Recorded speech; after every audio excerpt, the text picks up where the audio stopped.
Dans cette vidéo, on va voir ensemble les fonctions. Donc les fonctions, c'est quelque chose d'ultra important, que ce soit sur N8N, que ce soit sur Make, en no-code. C'est des concepts que vous devez maîtriser, que vous devez au moins comprendre, et on va voir les principales fonctions qu'on va retrouver dans N8N. Évidemment, l'objectif, ça va pas être de connaître toutes les fonctions, mais ça va être au moins de les comprendre. Après, vous avez évidemment l'IA comme ChatGPT qui va pouvoir vous aider. Première étape, j'ai défini des variables avec des chaînes de caractères, un nombre, un tableau, un booléen et un objet. Si tout ça, ça vous est un peu étranger, j'ai fait une vidéo entière sur les variables et je vous encourage à aller la voir avant de regarder celle-ci. J'ai ensuite préparé fonction string, nombre, tableau, objet et booléen. On va regarder les principales fonctions, j'ai déjà tout préparé avec des explications. Donc tout ça, tout le blueprint, je le mettrai à disposition dans le groupe School, donc n'hésitez pas à aller dans le groupe School si vous voulez récupérer le blueprint et avoir comme ça toutes les explications. Donc on commence avec les fonctions string. Donc les fonctions sur les chaînes de caractères, donc ça va s'appliquer ici sur Bonjour Romain, on a pas mal de choses intéressantes. Donc tout d'abord, on va commencer avec concat. Tout ce qui est marqué là-dedans, c'est vraiment les principales, il y en a même certaines qu'on va pas trop voir en pratique, mais au moins vous avez un aperçu d'un peu tout. Donc concat, ça va vous permettre de rajouter un élément à votre chaîne de caractères. Un peu dans la même façon qu'on ferait ça sur Google Sheet. Sur Google Sheet, on a la formule concaténaire qui va vous permettre de concaténer plusieurs cellules, une, deux, voire même plus. Et bien là, c'est pareil. Vous voyez, on va aller chercher notre variable, donc chaîne.concat. On va toujours ajouter ça en fait à la fin avec la fonction qu'on veut utiliser. Donc là, admettons que je veuille juste ajouter une nouvelle fonction. Je vais prendre ma variable et ici, je vais faire point. Et là, vous voyez, on a toute la liste des fonctions possibles et inimaginables. Donc nous, on va pas voir toutes les fonctions, évidemment, mais on va voir les principales. Donc concat, voilà, ça vous ajoute un point d'exclamation. Donc comme j'ai marqué ici sur la formule, et on obtient avec le point d'exclamation à droite, bonjour Romain. On aurait pu évidemment marquer autre chose. Bonjour Romain, virgule, comment vas-tu? Et là, on voit que ça m'ajoute bonjour Romain, comment vas-tu ici en output. Ensuite, on a la formule replace. Donc ça, c'est assez facile de le comprendre. Ça va nous permettre de remplacer un mot par un autre. Par exemple, ici, on demande de remplacer bonjour par salut. On aurait pu remplacer Romain par, pas salut, mais par un autre prénom, par exemple par Antoine. Bonjour Antoine. On aurait pu faire exactement la même chose avec d'autres modifications. Vous pouvez vraiment changer tout ce que vous voulez. Là, on a fait un mot. On aurait pu juste, par exemple, enlever des lettres. On aurait pu remplacer AIN par rien du tout. Et là, on a marqué bonjour Rome, par exemple. Ensuite, on a le replace all, qui est différent du replace, qui en fait va remplacer tous les caractères par un nouveau caractère. C'est-à-dire que là, on va remplacer le O par un 0, et comme on voit ici, tous les O de ce texte sont remplacés par un 0. C'est vraiment différent avec replace qui va juste remplacer une fois. Ensuite, on a le slice. Le slice, ça va prendre le premier caractère que vous dites. Donc là, en l'occurrence, on a choisi le 0 parce qu'en programmation, le premier, c'est le numéro 0. Donc la première lettre ici, le premier caractère de notre chaîne, c'est le B. Donc ça veut dire que là, on a le B qui est 0. Ensuite, 1, 2, 3, 4, 5, 6. Et on a l'espace qui fait 7. Donc ça va couper tout ce qu'on a entre 0 et 7, le 7 étant exclu. Donc ça fait B, O-N-J-O-U-R, donc là il y en a 7, donc on est à l'index numéro 6, et le septième qui est l'espace qui est exclu. Donc là par exemple si je remplace le 7 par un 6, on a juste bonjour. Et là si je mets par exemple 9, on a bonjour espace R. Ça va exclure tout ce qu'il y a après. Ensuite on a le split, comme j'ai marqué, ça coupe selon l'espace, donc là on va passer de bonjour Romain, qui a un espace, à sans espace avec une virgule. Ça va faire un séparateur comme on a ici. Ensuite, on a le substring. Le substring, ça va vous permettre de garder tout ce qu'il y a à partir du caractère que vous décidez. Donc là, à partir du 8e, on a vu tout à l'heure que bonjour espace, ça faisait tous les caractères avant, donc de 0 à 7. Donc Romain commence bien à partir du 8. Et on a bien Romain ici en réponse. Ensuite, on a le to uppercase. tout uppercase, ça permet de mettre toute la chaîne de caractères en majuscule, donc bonjour Romain. À l'inverse, on a tout lowercase qui met tout en minuscule. Et là, on va pas voir forcément, parce que c'est déjà le cas, mais celle-ci, tout title case, nous le met en mode titre. Donc là, on a un exemple qui apparaît, c'est ce que vous pouvez voir directement dans N8N. Comme vous voyez, ça va vous mettre en majuscule toutes les lettres. Donc quick, il devient Q majuscule, Brown, B majuscule, Fox, F majuscule. Ensuite, length, ça vous donne le nombre de caractères de votre chaîne de caractères. Donc là, bonjour, il y en a 7, Romain, il y en a 6, donc ça fait 13, plus l'espace, ça fait bien 14. Ensuite, toutes les variables incluent Romain. Donc là, en gros, c'est pour vérifier si Romain est présent. Donc là, évidemment, ça nous met true parce que c'est bien présent. Si on avait marqué bonjour, ça aurait marqué aussi true parce que, une fois de plus, c'est présent. Si on marque juste BON, c'est bon. Par contre, si on marque bonsoir, bah là, on passe bien sur du false. Et si on marque juste bons, il n'y a pas de chaîne de caractères qui est bons. Par contre, si on marque OUR espace R, bah, vous voyez, ça veut rien dire, mais c'est une chaîne de caractères qui est présente dans bonjour Romain. C'est ça qu'il faut bien comprendre. Donc là, on va marquer B par exemple, hop, ça reste vrai. Ensuite, start with, donc là, ça vérifie si ça commence par bonjour, donc ici c'est vrai, mais ça aurait très bien pu aussi être juste un B ou un BO. Par contre, BONS, c'est faux, parce que ça ne commence pas par BONS. Ensuite, est-ce que ça finit par Romain? Donc là, c'est exactement le même principe. Donc là, ça nous retourne une fois de plus true, ici. Ensuite, index of. Donc index of, ça va nous donner la position de ce qu'on cherche, du premier. C'est-à-dire que là, on cherche le caractère O. Donc le premier caractère O va apparaître dans bonjour, donc BO. Donc 0, 1. Donc la réponse est évidemment 1. Si j'avais mis N, on aurait eu 2. Voilà. Si j'avais mis J, on aurait eu 3, etc. Ensuite, chaîne trim, ça va supprimer les espaces autour. Donc là, c'est pas pertinent, mais l'exemple qu'on a ici avec N8N est assez pertinent. Donc là, vous voyez, ça peut vous arriver d'avoir des données dans un Google Sheet, dans un Airtable, peu importe, avec des espaces, c'est mal structuré, vous avez des espaces avant, des espaces après. Bah, ça va vous supprimer les espaces autour, que ce soit avant ou après, pour obtenir quelque chose de propre. Ensuite, on a chaîne quote. Donc quote, ça va vous le mettre entre guillemets, comme on peut voir ici. Et enfin, on a replace special chars. Donc là, ça va remplacer tous les caractères accentués ou spéciaux. Donc ça marche pas ici parce qu'on n'a pas de caractères spéciaux, mais si on regarde là, on voit bien que déjà, donc avec des accents, est remplacé par déjà DEJA. Voilà au niveau des chaînes de caractères, c'est ce que vous allez retrouver principalement. C'est pas très compliqué, et encore une fois, si vous avez des problèmes que vous savez plus ce que c'est la formule, simplement demandez à ChatGPT ce que vous voulez et il vous le donnera. Ensuite, on passe aux nombres. Donc les nombres, c'est pareil, on a pris notre variable nombre de cette façon, et on a rajouté à la fin un point pour aller chercher les différentes fonctions. Donc là, comme vous pouvez voir, les deux premières ne fonctionnent pas. Parce qu'en fait, ça nous dit si le chiffre est pair ou si le chiffre est impair. Donc is even, c'est pair, et is odd, c'est impair. Donc on va redonner le bon exemple ici, comme ça vous allez bien comprendre. Donc on va mettre 42 au lieu de 42.2, execute step, ok. Et là, on peut revenir ici, et là, comme vous allez voir, c'est bon. Donc là, est-ce que c'est pair? C'est vrai. Est-ce que c'est faux? Est-ce que c'est impair? C'est faux. On va remettre notre donnée parce qu'on va avoir besoin d'avoir des virgules, etc. Parce que sinon, vous n'allez pas avoir les bonnes données. Donc, hop, on met save, on va exécuter de nouveau ici, et on revient. Donc, ici, maintenant, on a nombre.abs. Qu'est-ce que c'est ça? C'est pour avoir la valeur absolue. C'est-à-dire qu'en fait, si vous avez des nombres négatifs, ça va devenir positif dans tous les cas. Ici, ça ne changera rien parce qu'on est déjà sur du positif. Ensuite, nombre.sale, ça va arrondir à l'entier supérieur, donc ça veut dire que si on a 42,2 ici par exemple, ou 42,3 dans l'exemple que j'ai marqué ici, ça va arrondir à 43, et on a bien 43 en sortie, en output. Ensuite, nombre.floor, ça va arrondir à l'entier inférieur. Donc là, on passe de 42.2 à 42 ici. Ensuite, nombre format. Donc là, c'est intéressant, pas pour ce cas d'usage non plus, mais je vais vous montrer ce qui marque ici.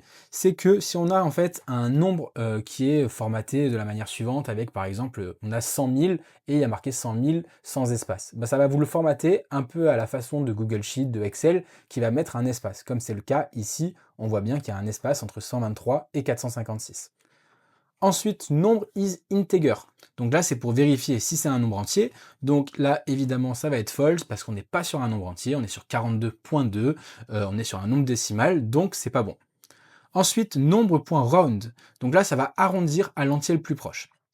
Et quand on parle d'entier le plus proche, on parle toujours d'entier le plus proche supérieur. 42.5 en mathématiques, ça fait 43 si on arrondit. Donc là, 42.2, on est bien sur du 42. Ensuite, nombre to boolean. Donc là, en gros, ça va transformer le nombre en booléen, et ça, c'est une règle qui sera toujours la même. Ce sera, si c'est 0, c'est faux, et tous les autres nombres sont true. Donc là, on est bien sur du true, donc c'est vrai.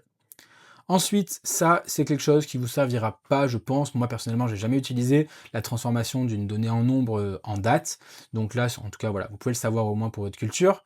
Ensuite, to local string. Donc là, ça va afficher le nombre avec les séparateurs de milliers locaux. Donc, on voit pas forcément la différence tout de suite, mais si on se retrouve avec une virgule plutôt qu'un point dans 42,2, ce qui peut être très utile sur Google Sheet, par exemple, ou sur n'importe quel, pour avoir des API où il faut mettre des virgules, etc. Donc ça peut être important de retenir cette formule. Et ensuite, nombre to string, donc ça c'est important de le comprendre également, c'est qu'on va obtenir une chaîne de caractères en sortie. Parce qu'on peut faire des opérations, comme on a vu précédemment sur les chaînes de caractères, qui ne sont pas les mêmes que sur les nombres. Et pareil, les données, des fois c'est des nombres qui vont être attendus, des fois c'est des chaînes de caractères. Donc c'est important de différencier les deux et de comprendre pourquoi on fait les choses.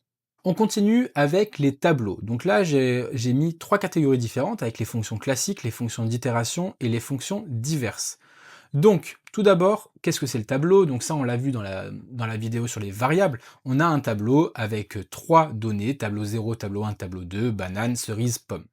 Donc le premier, tableau length, un peu comme pour les chaînes de caractères, ça va nous donner non pas le nombre de caractères, mais le nombre de données d'entrée qu'on a dans notre tableau. Donc là, ça donne la longueur du tableau, on a bien 3.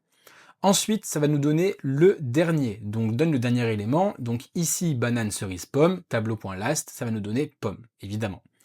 Ensuite, est-ce que là, ça inclut banane? Donc includes pour savoir quel mot ça inclut. Donc là, évidemment, ça marque true. Mais si on marquait kiwi, par exemple, bah, ça nous retourne false parce qu'il n'y a pas kiwi dans ce tableau. Ensuite, fonction d'itération. Donc là, on a tout uppercase. Tout uppercase, c'est exactement pareil que sur les chaînes de caractères. Ça va être pour mettre en majuscule. Donc là, on a bien notre tableau qui va se transformer banane, cerise, pomme. On l'avait en minuscule, on l'a désormais en majuscule. Tout est bon.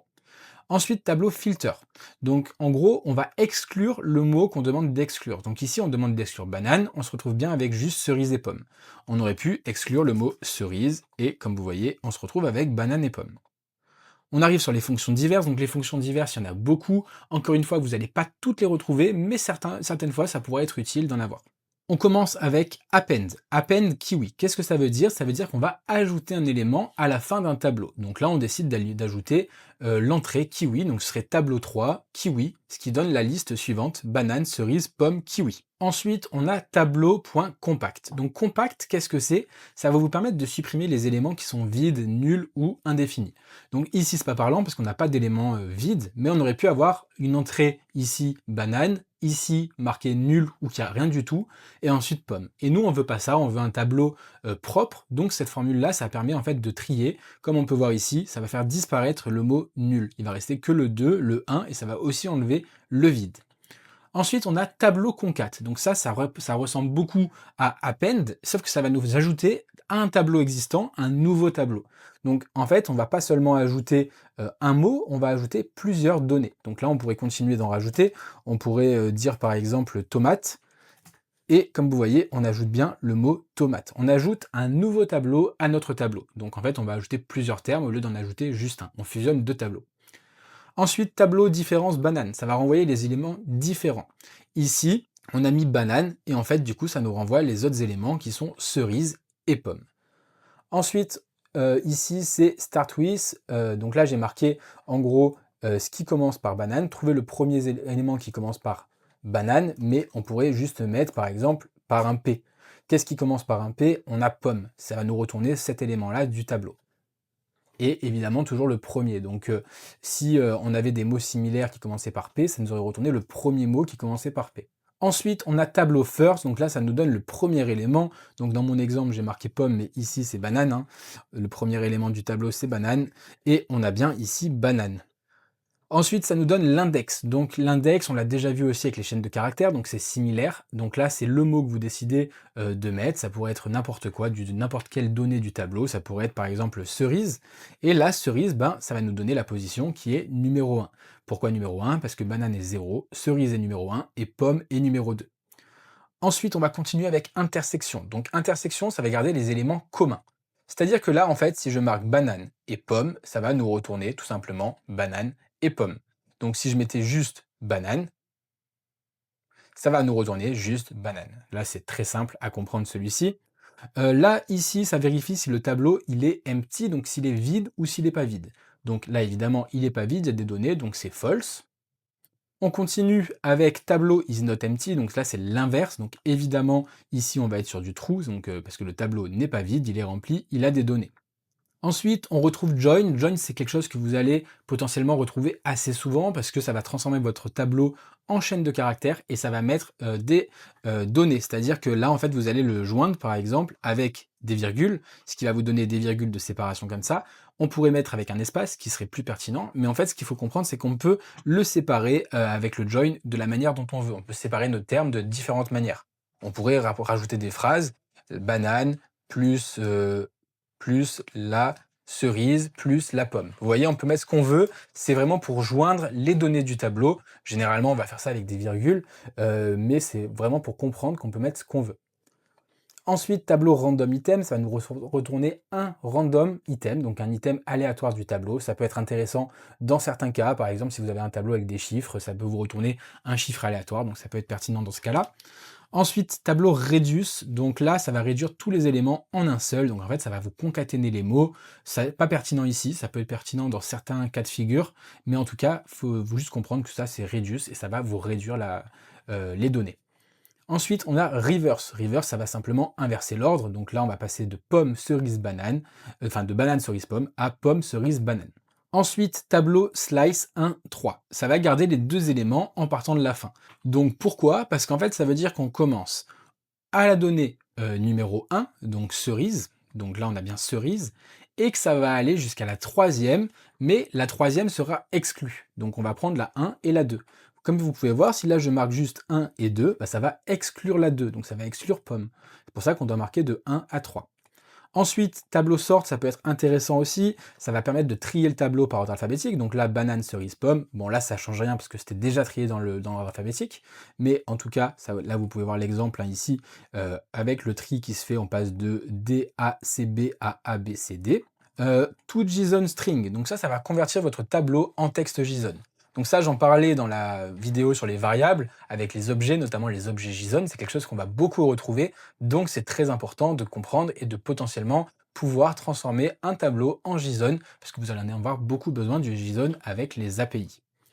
Ensuite, on a le tableau toSpliced 1, 2. Donc là, c'est quoi? Ça va supprimer un élément à partir de l'index 1. Donc comme on va voir, ça va vous supprimer le 1 plus le 2, parce que à partir du 1 jusqu'au 2.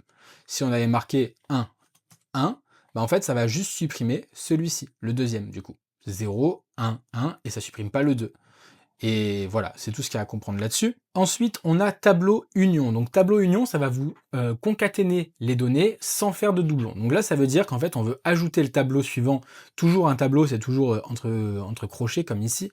On va ajouter le tableau avec les termes banane et kiwi, mais on voit qu'en fait, il n'y a que kiwi qui apparaît ici. Par contre, si j'avais mis tomate ici, bah, on aurait bien pomme, tomate, kiwi. C'est juste comme on a déjà banane dans notre tableau, il ne va pas le mettre en double. Ok, et ensuite, tableau unique, ça va supprimer les doublons du tableau, donc c'est la même chose, mais sur le tableau existant. Donc là, si on avait eu deux entrées avec banane, banane, bah, ça nous en aurait supprimé un. Voilà au niveau des tableaux, c'est peut-être les fonctions les plus compliquées, avec également les objets qu'on va voir tout de suite. Donc au niveau des objets, il n'y en a pas beaucoup qui sont importantes, je vous ai mis les principales ici. On va commencer avec case. Donc case, c'est quoi? Ça va nous donner en fait les noms des champs.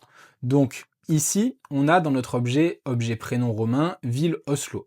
Donc qu'est-ce que ça fait? Ça va nous donner les noms des clés. Donc les clés ici, c'est prénom et c'est ville, et ça va nous les retourner. Ici, on a objet values, donc ça va nous définir les valeurs. Donc ici, c'est évidemment romain et Oslo, les deux valeurs. Ensuite, c'est un peu la même chose que ce qu'on a vu sur les précédentes fonctions, donc c'est isEmpty, donc est-ce que l'objet il est vide? Là, en l'occurrence, il n'est pas vide, il y a des données, donc ça nous retourne false.